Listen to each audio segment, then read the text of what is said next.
Welcome everybody. First of all, my name is Tim McMahon. I'm the Family Educator Kinship Support Coordinator with Family Support Center.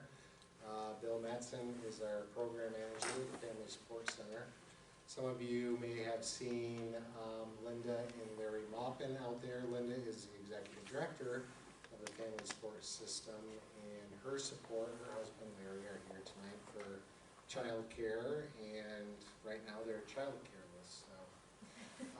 But here tonight presenting for us is Deb Timmerman, who has many credentials after her name that I'm not going to read off, but she is a registered nurse, specializes in tools and strategies for rapid stress release, burnout prevention, navigating change, preventing and thriving after childhood trauma. She is the, and this is the part I love, is the Chief Resilience Officer for Deb Timmerman and Associates LLC, which is a company helping people prepare for, recover from, and adapt in the face of stress, challenge, or adversity. And I've heard Deb a few times in person as well as via Zoom, and feel very privileged that you folks are able to hear her tonight. So thank you for being here. Thank you. So you like my creative title? I love it. It's So way past like. So I got my start leading nursing teams, and when he says recovering from childhood trauma, I didn't know I experienced it. And I had some challenges in the workplace with managing my own well-being. I put everyone else first. So the title of Chief Resilience Officer is really to remind me that if I'm not at my best, I can't teach others to be their best. And that's kind of how that got started. But my education came from going to a holistic nurses conference in 2011 and hearing about the adverse childhood experience study for the first time. And I went, oh my gosh, they're talking about me. And it was as if somebody gave me the missing puzzle piece for my life. It really helped me to understand why I was the way I was, and that there was nothing wrong with me. It was about what I experienced as a kid, and that I could relearn and reshape that. So every 2 years, nurses need 25 continuing ed credits, so I just kept taking things, and that's how I amassed that long list of stuff. And what I learned is that I'm really a lifelong learner, and the science with this changes all the time. So just 3 years ago, we were focused on ACEs, or adverse childhood experiences, and now the pendulum has swung, and we're focused more on positive experiences versus those things that happen. So tonight, I'm going to talk about how a little bit of both of those pieces, and really what we can do as community members, parents, to help create this trauma-aware and hope-filled Berry County. So Bill, I know you're in the back, but before we get started, for those who don't know about the trauma-informed work group, do you want to just talk about that a little bit so they have a context for this? Absolutely. The Trauma-Informed Work Group is a subcommittee of the Great Start Collaborative here in Berry County. It had began back in 2019. As Deb had said, the ACEs study put a lot of communities to thinking about how do we help people with trauma? And that's what this group started to do. It was a large group, and then COVID hit, and it got smaller. The meetings went online. There wasn't the personal connection, but we've persevered. We have grants from both the Berry Community Foundation and Michigan Health Endowment Fund to help us train or educate community members here in Berry County about trauma and resilience. So you can flip the next slide when you get back there. So we're going to talk about first the differences between ACEs and PCEs. So ACEs was the study that happened in 1999. That science slowly went across the United States, and many states now are doing lots with things that got started from the ACEs study. In that study, patients answered their own questions, and there were 10 of them, and I'll show you what those are. And that study really looked at correlating mental and physical health with what happened to them in their childhood. PCEs, on the other side, was part of the behavioral risk factor surveillance survey, so they call it BARFIS, and it asked about ACEs, but then it also asked about positive experiences that people had within their childhood. And right now, the first part of the study correlated it to mental health. This summer, that's going to extend to mental and physical health. So what we expect is we'll get a lot of data with the wraparound of that to give us even bigger perspective on where to go from here. So if you're unfamiliar with ACEs, the 10 questions that were asked in the original study had to do with 3 categories: abuse, neglect, and household dysfunction. And abuse is pretty straightforward and self-explanatory. It was physical, emotional, or sexual. And neglect, physical and emotional neglect. But much of the data that came out was there were these other things that happened within the house that had made a lasting impression on the way kids moved forward with mental, physical, and emotional wellness. And that had to do with having someone in the home who had mental illness, someone in the home that was either incarcerated or a direct relative that was incarcerated, mother that was treated violently, substance abuse, and divorce. And I don't know, I think divorce, that is so prevalent today, almost everybody gets one for that, because lots of parents don't stay married, or maybe they're not even married when they have children, so lots of challenges there. And then since that original study, we've come to understand that the pandemic, generational trauma, medical trauma, wars, all kinds of other things leave traumatic exposure within the life. So the ACEs study kind of took a narrow viewpoint of what they knew at the time, and since then that science and that body of knowledge has expanded. So this next little piece, we're going to talk about some stuff from the ACEs study that's super important, and it's how brains develop when they're exposed to trauma. So you'll see a set of 3 neural patterns that are up there on the slide. One neuron is a single nerve cell, and those little pieces that are up there are actually networks of those nerve cells that are together to function. So we used to think that we got all the neurons we were ever going to get at birth, and that's not true. Neurons regenerate, but what we know is that we come into the world with few connections. So those neurons that are talking to each other, those develop based on our experiences with our caregivers and our environment. And by the time we're 8 or elementary age, we get lots of robust neural networks in the normal environment. And then at puberty, the things that we don't need, or those neural networks that aren't as robust, they get pruned away. So this is really important because this tells us why these things affect us so much through the lifespan.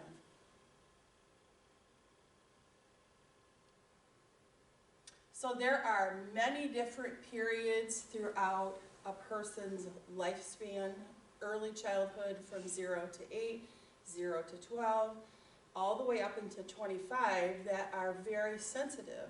So depending on what's going on in the environment, it can shape the way we wire or how we develop our stress set points. So those types of maltreatment are different depending on gender and age, and I'm going to go through what some of those are.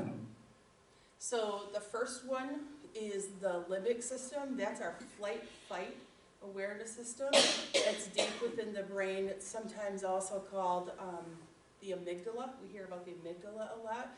So the amygdala is the part of the brain that regulates our ability to have a normal flight-fight response. So there's a tiger chasing us, it's a real emergency, we gotta run, okay? When you grow up in an environment that's chaotic and there were all those other things going on, it will influence the way that flight-fight response forms, and it's also has a lot to do with our memory and recall and reward and reinforcement. It regulates our mood, our hormones, our heartbeat, and sexual behavior.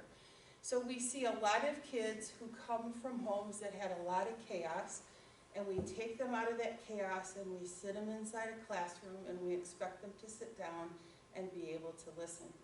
Sometimes we can't understand why, but for them, if it's always in chaos soup in their world, they're waiting for the next shoe to fall, and they have a really heightened flight-fight response, so every little thing that happens, they could react to. Questions about this? All pretty familiar. Okay, so the hippocampus and the amygdala, they're inside that. I mentioned the amygdala, responsible for sorting out the difference between panic and fear, what's real, what's not, our ability to pay attention, our memory, and social cues. A lot of times these kids have a hard time reading each other in the classroom, or maybe we're parenting them and we're super serious and they can't quite get that. It isn't because they don't want to listen, it's because that's the way they process. This is really important and vital for relationships. And as we're maybe fostering these kids or we're sending them to school, it's important that teachers are aware of this as well, because if you can't sit still, what's the first thing they want to do? Anybody?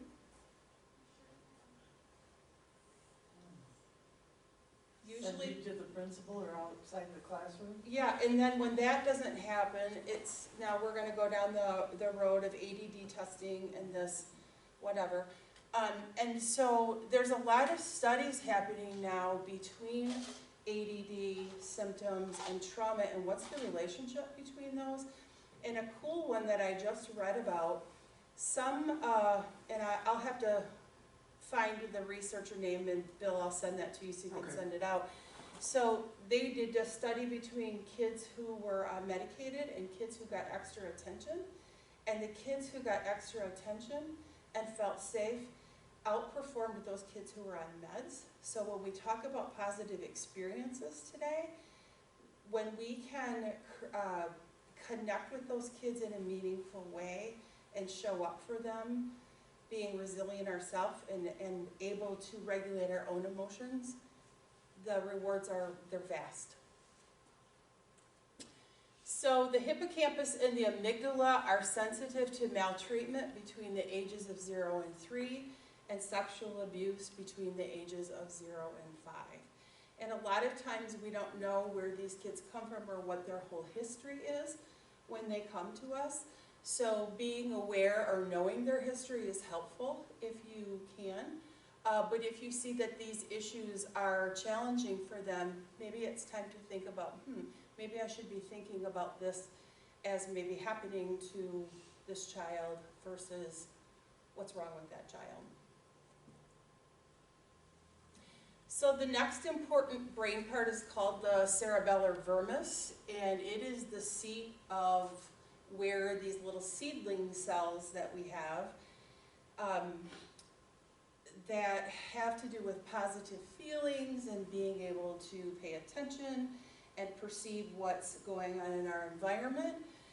When those seedling cells are damaged, we know that there are more attention problems and that they have a greater likelihood of having a mental illness diagnosis.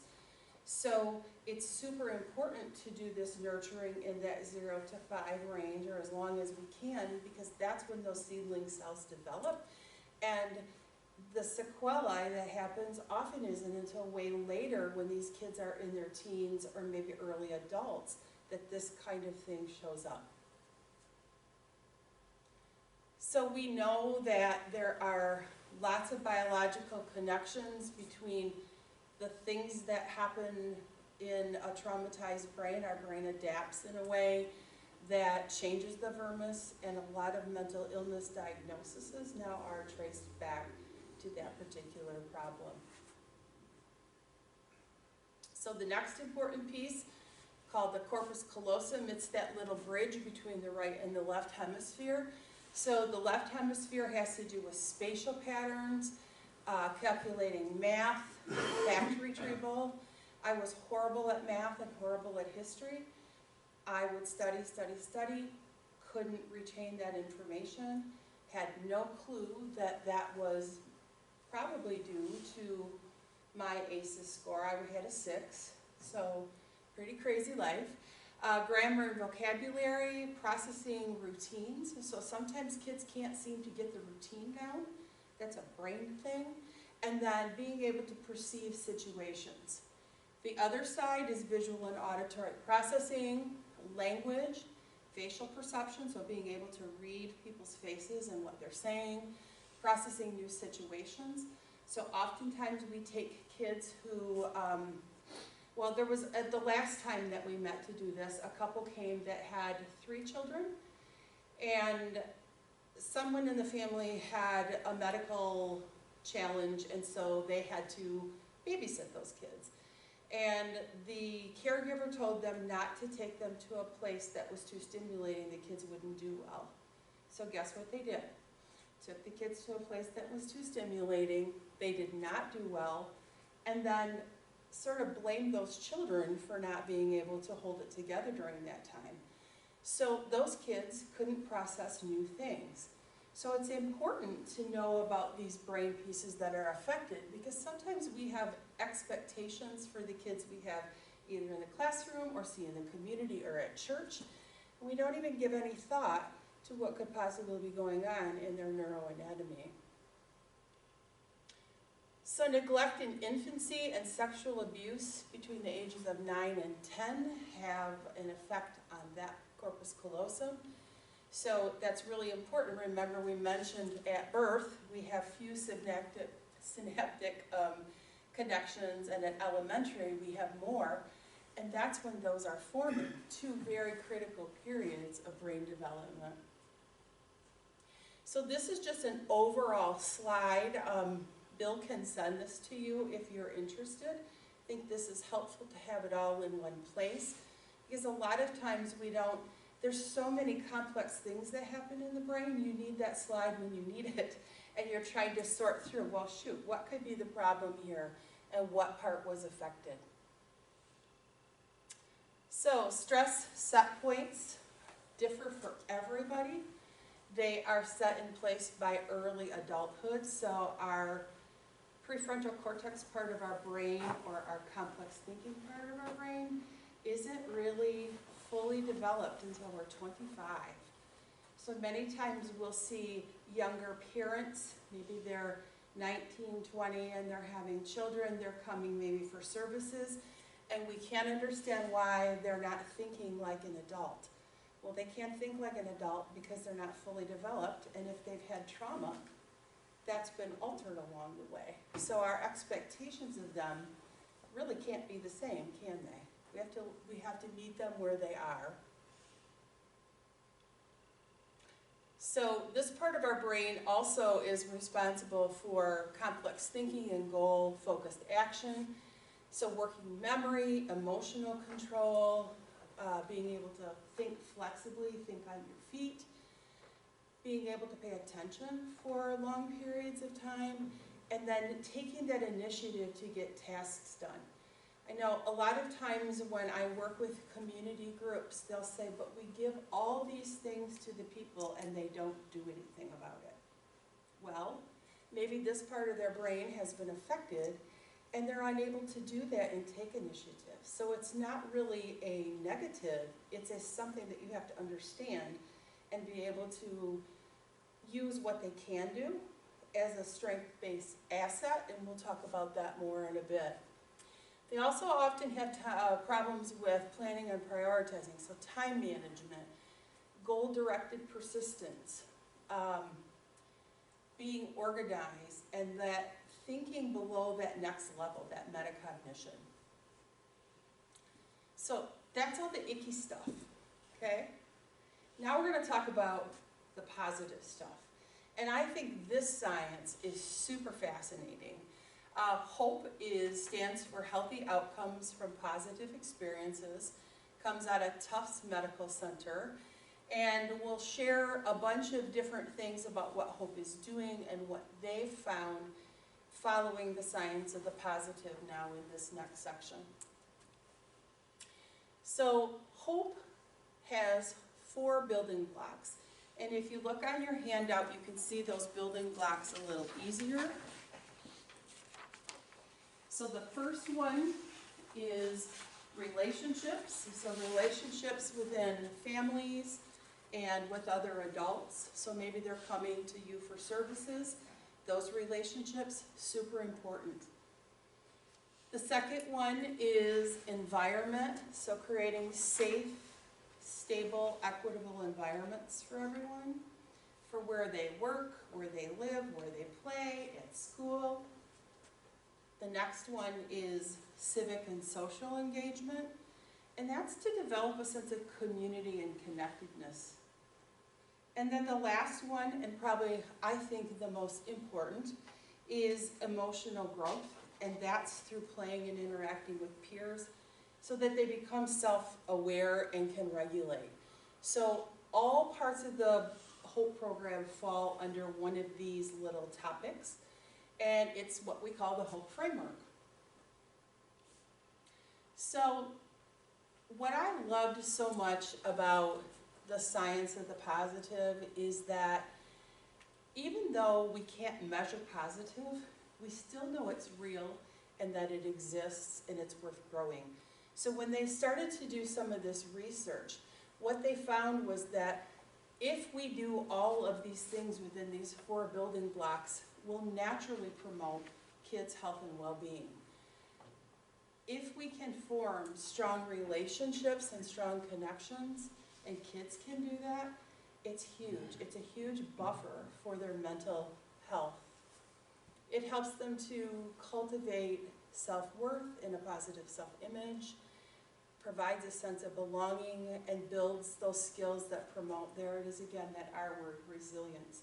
So we're not looking for kids to always be able to bounce back from awful things. We're looking to give kids really good experiences that they can hang on to, that helps with those neural connections. So that's quite the different philosophy than what ACEs was. Very different point of view. So I want you to think about a positive experience from your childhood that stands out in your mind. Most of us can recall a teacher or someone from Sunday school or somebody from their neighborhood that took a positive interest in their well-being. And I want you to just think for a minute and then hold that experience in your mind as we talk.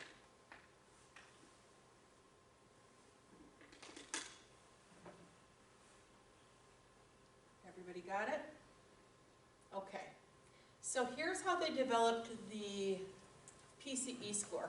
So remember in ACEs there were those 10 things that they scored. You got 1 for every one of those that happened, and that was your ACEs score. So they didn't measure how many times those things happened or what the dose of adversity was, just that something in that category did happen. So when we looked at the PACES stuff, what they did was they did a population study in 2015 in Wisconsin using that BARFIS data that we talked about. They asked about ACEs, and then they asked about positive childhood experiences. And they asked about the number of positive childhood experiences that people could recall and correlated that back to mental health. So here's the questions that they asked. They asked if they felt they were able to talk to their family about their feelings, if they felt their families stood by them during difficult times, if there were family or community traditions that they participated in, and did they enjoy that? Did they feel a sense of belonging in high school? That one always makes me chuckle because I don't know how many of us have really good high school memories. If they felt supported by friends, and if they had at least 2 non-parent adults who took a genuine interest in them, and then finally, did they feel safe and protected by an adult in their home? And this is what they found. Those people that had 0 to 2 positive childhood experiences, just 0 to 2, reported a 48.2. I screw this up every time, Bill. Let me see. So those people who had 0 to 2 PCEs had a 48.2% chance of reporting poor mental health. That's how I want to say that. And those who had 3 to 5, that reduced to 25% likelihood of reporting poor mental health. Those that had 6 to 7 positive childhood experiences, it dropped to 12.6% reported mental health issues. So what they determined from this was that positive childhood experiences can positively affect our adult health, and it helps us build resilience, and it leads to those health outcomes that we're all looking for. Happy, healthy kids grow up to be happy, healthy adults. So back to those squares, those building blocks, we're going to go through each one of the building blocks, and I'm going to ask you some questions about what you can do within your own family or your own scope or sphere of influence to build positive interactions with those children in your life. So Bill, you can flip that to the next screen. So that first building block that we talked about, relationships with other kids and adults through interpersonal activities. On the handout that I gave you, there's a question that asks you, how are you building strong relationships with your children? So if you're a parent or a foster parent or a kinship provider, think about what you're already doing to build a positive relationships with those kids. And if you're a community member here, what are you doing with those people that come into your agency to build those positive interactions? So I'll give you just a minute to reflect on that.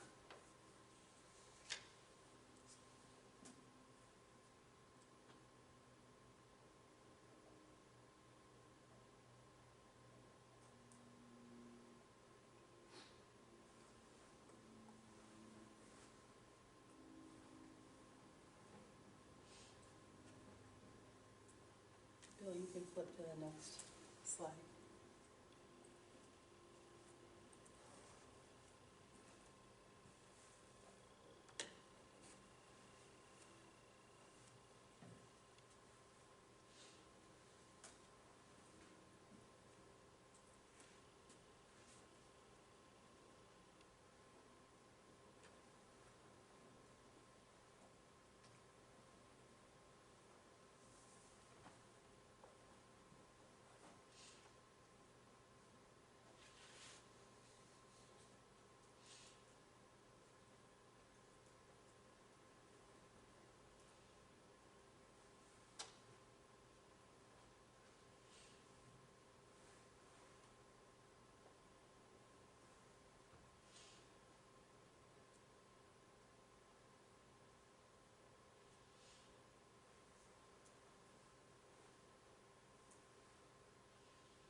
Anyone like to share? I think it's great when we can share ideas. What you thought of might be triggering for someone else to think of, oh yeah, I could do that too.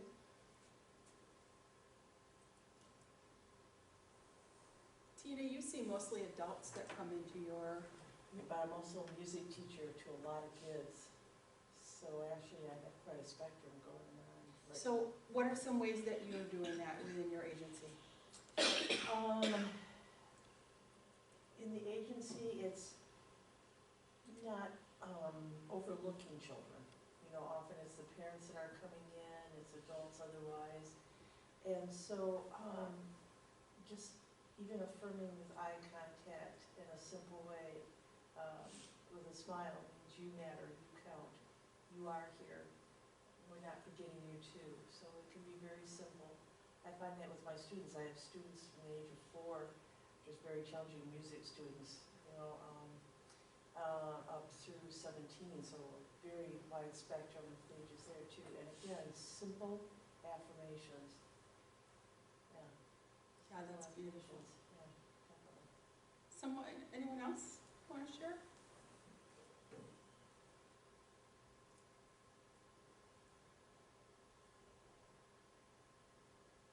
So I'm a grandma. I have, well, now 10 and a quarter grandkids. And our grandkids know that they can always call our house to ask if they need a time out from their family. No questions asked, they'll come. You can't believe the stuff they tell you. The crazy things that you wonder why they get so upset about, but that's the stuff that bothers them. And for them, being able to have a safe adult to talk to is huge. So that's our way of doing things. Anyone else have anything they want to share? There are no bad answers here.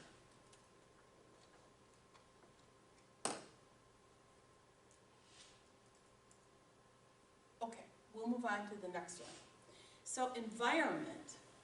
Creating safe, equitable, stable environments for living, playing, learning at home and at school. So the next question is, think of some of the ways that you're creating a safe, stable environment for your child.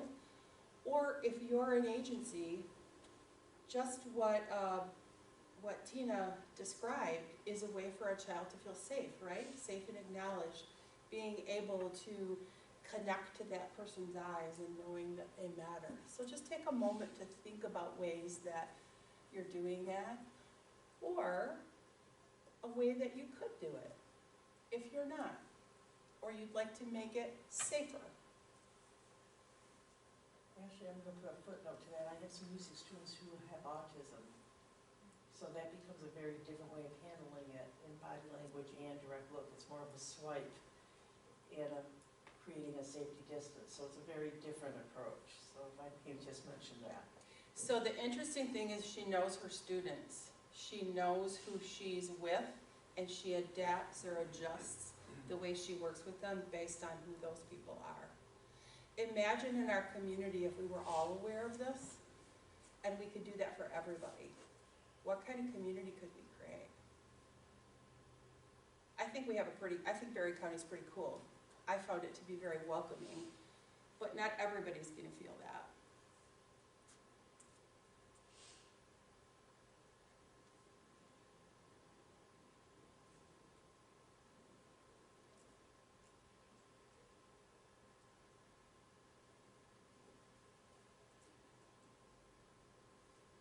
And anyone who feels brave and wants to share, feel free.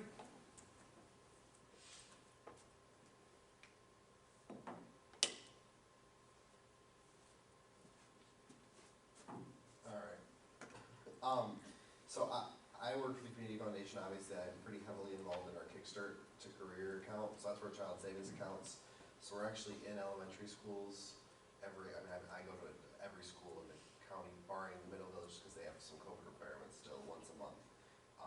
And so that's kind of where I'm keying into stuff like this. And one of the things we actually focus on is trying to to give students, especially the young kids, a healthy relationship with bank accounts and savings, and kind of give them that, even though we only see them for 30, 60 seconds out of the month, just giving them that reinforcement that this is somewhere where you can bring that quarter that you got for pulling weeds, or bring that dollar that you found on the sidewalk, and it will go in the bank, and reinforcing that idea of this money is saved for career, for college, for whatever you want to do when you grow up, whether it's being a hairdresser to a police officer to a firefighter, anything they want to do is that reinforcement of positive ideas behind saving and money. So that's really magical, because a lot of kids are coming from parental homes, or maybe they're living in the community somewhere where money is something we're afraid of because we don't have enough of it. We don't have enough resources.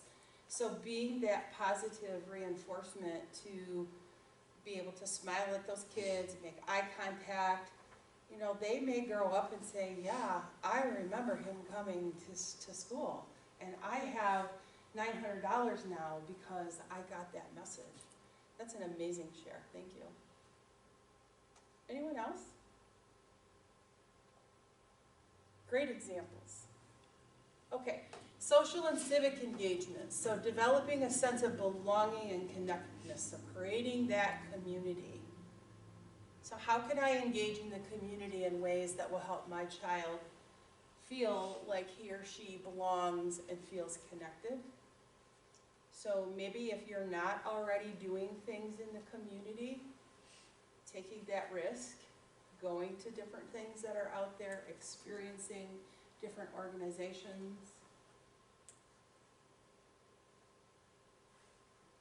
I know, like Very Berry's coming up. That's a very kid-friendly thing that happens every June. So being brave and looking at those different things that are going on in the community and modeling that behavior.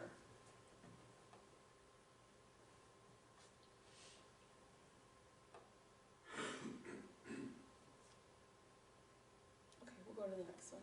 And then emotional growth through playing and interacting with peers and self-awareness and self-regulation.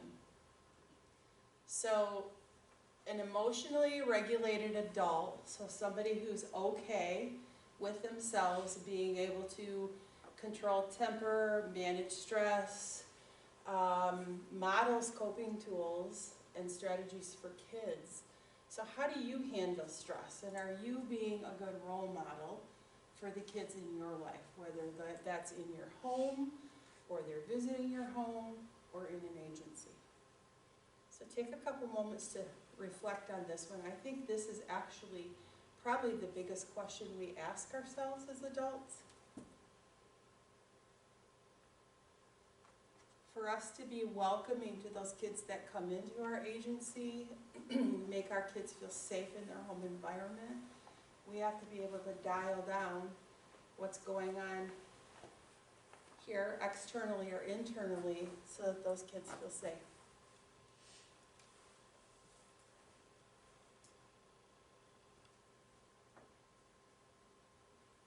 So who feels like they're good at handling stress? I think all of us were tested during the pandemic, because if we had decent stress management and coping tools pre-pandemic, the pandemic tested us in ways that even the sanest person lost their self a lot, because we had constant change. We maybe had kids at home, homeschooling, or one day they went to school, the next day they didn't. It was rocky. So a lot of us haven't really haven't found that reset point yet. We're still working through that, because some stuff still isn't 100% sure, is it? We're all dealing with sort of that unknown and that hidden fear. So this is really a question for everybody, and it is 100% normal for people to not have a handle on this right now. And even though I'm teaching, I still have to watch myself every day. Again, if I want to be the Chief Resilience Officer, I have to do those things that will make me resilient and be able to connect to those grandkids, to those community people, whoever it is. Because it rocks my world too. It just does. Anyone want to share anything or ask any questions about this? If not, we'll move on. I was just thinking about something that happened this weekend with me, and I didn't handle it properly. And it wasn't with the youth, but it was just in general. I had to go to the walking clinic, and I was in some pretty good pain. And she asked me, you know, is this, she said, my old address, is this your address? And I said, well, it used to be. But that's how I said it. I said, well, it used to be. You know, and then I said to my wife after we sat down, I said, that was kind of snarky, wasn't it? She's like, yeah, it was. And so after I was treated and not in pain anymore, I went back and said something to the receptionist and apologized for my, you know, for how I came across. But, and not using, I mean, the pain is an excuse, but try not to use it. But just in that situation, not handling it right, not composing myself and being prepared. Simple little question. Change of address. that's a great example of how you get tipped off easily. So all of us come with some baggage to our lives, right? We have things that happen to us, memories that happen to us, we're not feeling our best, and those little triggers sometimes leave a lasting impression. I mean, I've been through the grocery checkout before and not been a nice person. You know, the more aware we are of it, the more we're able to control those rampant feelings, and maybe just pausing to take a step back before you comment is the best thing, whether that's with your kids, your grandkids, anybody in your agency, composing ourselves and getting ourselves together, because it does rock our world, and we're not always going to be our best, something that we have to work at. Great example. So here's some physical and emotional and environmental cues of stress. Most of us ignore all those physical cues until they are knocking so loud on our door that we have to pay attention. So if you're having headaches or sleeping too much or too little, you're tired, your tummy's upset, you're grinding your teeth, you're carrying the weight of the world on your shoulders, that's a message. That's your body's check engine light saying, okay, it's time to take a step back here and do something about this. So those signs are often ignored. Many times the emotional cues are not seen as stress, but they are stress. When we're irritated, like Tim was when he went to the outpatient clinic, or we're frustrated, or we start to feel sad or depressed about things, maybe it's overwhelm.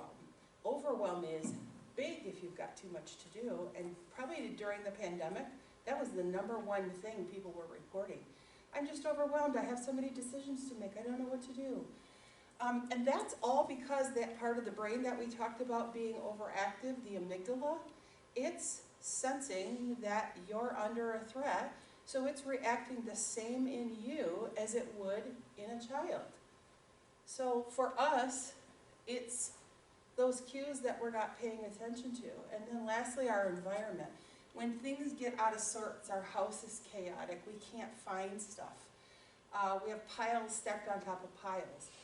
That's a sign that we're too stressed out and we need to start paying attention.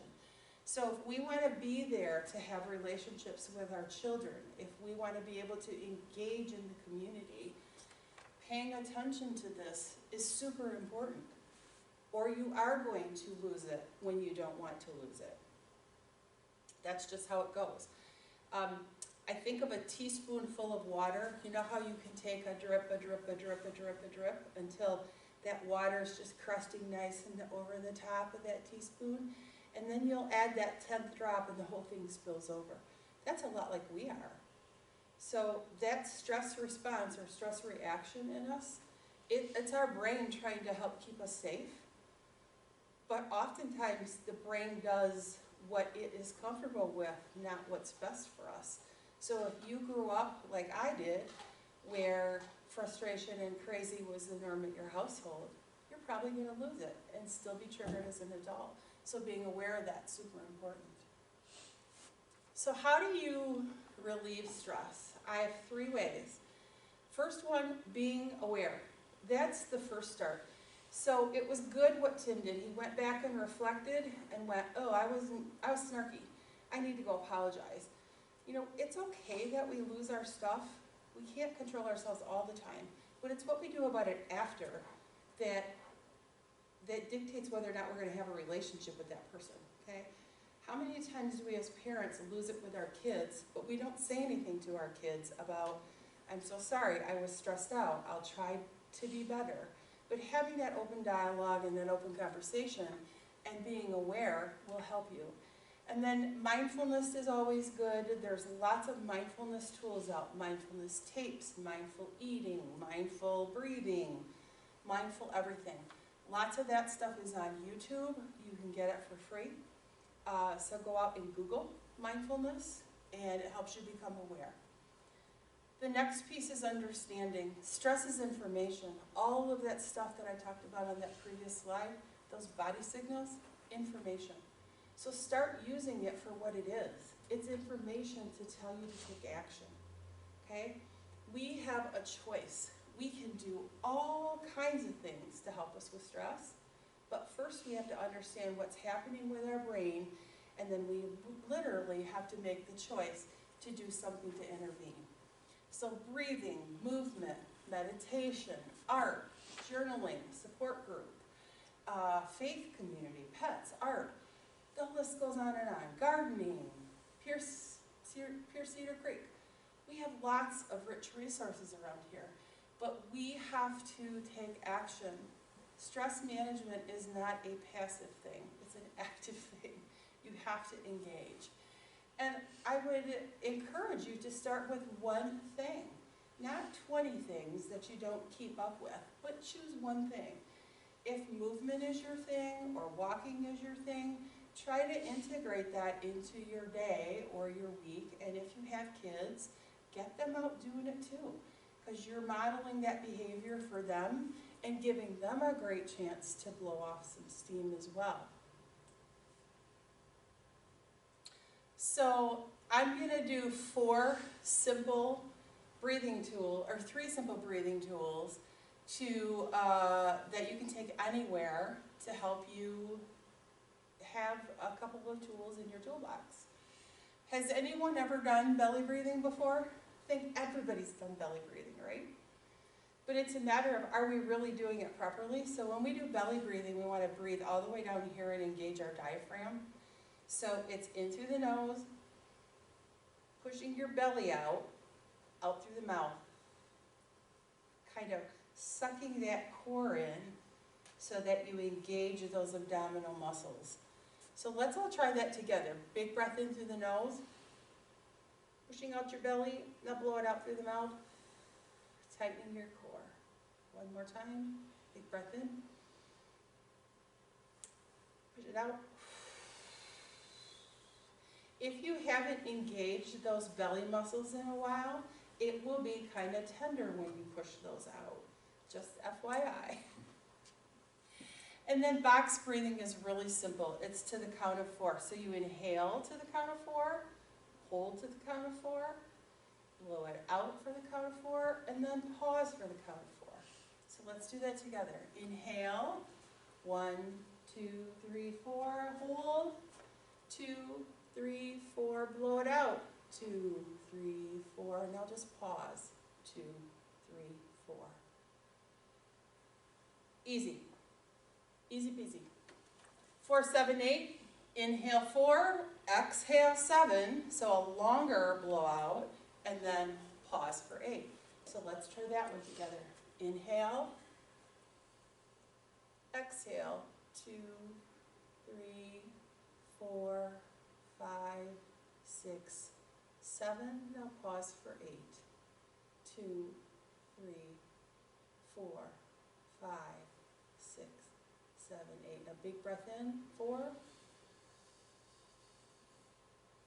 Exhale 7. Pause for 8.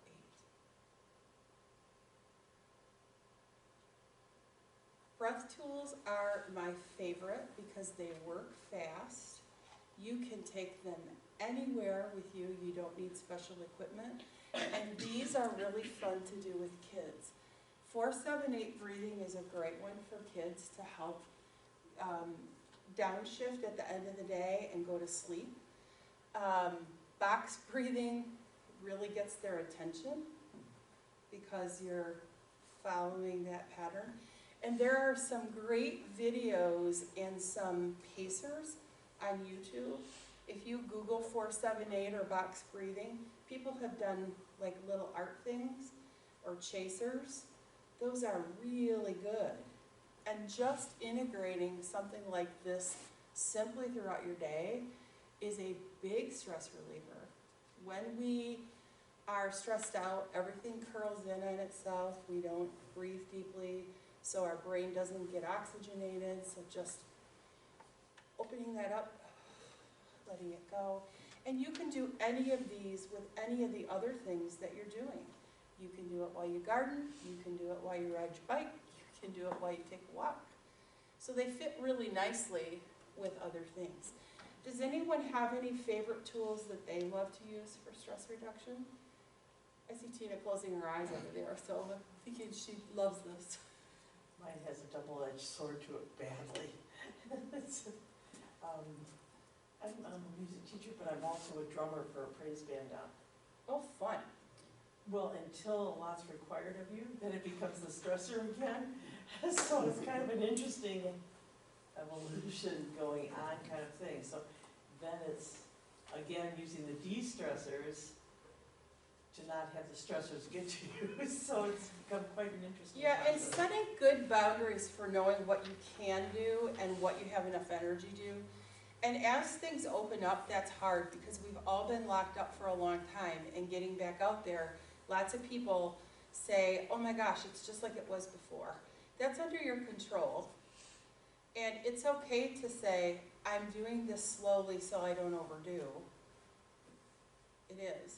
Because a lot changed during that time. It gave us the freedom to say those things that we needed. So I would just caution everybody to not fall back into that same old pattern again and be in that crazy stress soup loop. So this probably didn't take the whole time because we don't have a lot of people, it goes faster. Any questions about what I talked about today or any comments? Anything you'd like to share?